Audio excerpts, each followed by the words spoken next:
بسم اللہ الرحمن الرحیم۔ پاکستان کے جرنیلوں کے اثاثے۔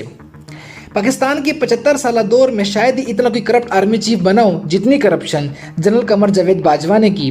یہ 6 سال آرمی چیف رہے ہیں اور اپنے دور میں جنرل صاحب نے اپنے خاندان کے اثاثوں میں 13 ارب روپے شامل کیے، جس میں ایک بین الاقوامی کاروبار، متعددہ غیر ملکی جائیداد اور سرمایہ کے ساتھ ساتھ پاکستان کے بڑے شہروں میں کمرشل پلازے اور جائیدادیں، فارم ہاؤس، رہائش، ریل اسٹیٹ شامل ہیں۔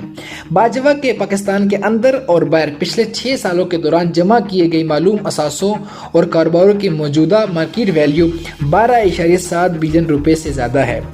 ٹیکس کے ریکارڈ میں کہا گیا ہے کہ ان کے اہلیہ کی دولت 2016 میں 0 سے 6 سالوں میں 2.2 بلین روپے سے زیادہ ہوگی۔ اس میں کہا گیا ہے کہ اس رقم میں رہائشی پلاٹس، کمرشل پلاٹس اور فوج کی جانب سے بطور آرمی چیف ان کی شور کو دیے گئی مکانات شامل نہیں ہیں۔ اب بات کرتے ہیں سابقہ صدر اور فوجی سربراہ جنرل ریٹائر پرویز مشرف۔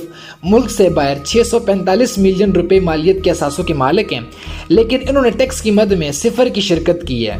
پاکستان کے آمر کی حیثیت سے اپنے دور میں مشرف پر بھاری دولت جمع کرنے اور منی لانڈرنگ کے ذریعے اربوں روپے بیرونی ملک بینکوں میں جمع کرانے کا الزام تھا، لیکن الیکشن کمیشن کو دیے گئے حلف نامے کے مطابق ان کے اثاثے 62 کروڑ پاکستانی روپے کے لگ بھگ تھے۔ ان کے اثاثوں میں الفلاح بینک کے 1.96 بلین روپے کے اثاث، 170 سونا، 60 لاکھ روپے کے فرنیچر اور 80 لاکھ روپے کی دیگر قیمتی اشیاء شامل تھی۔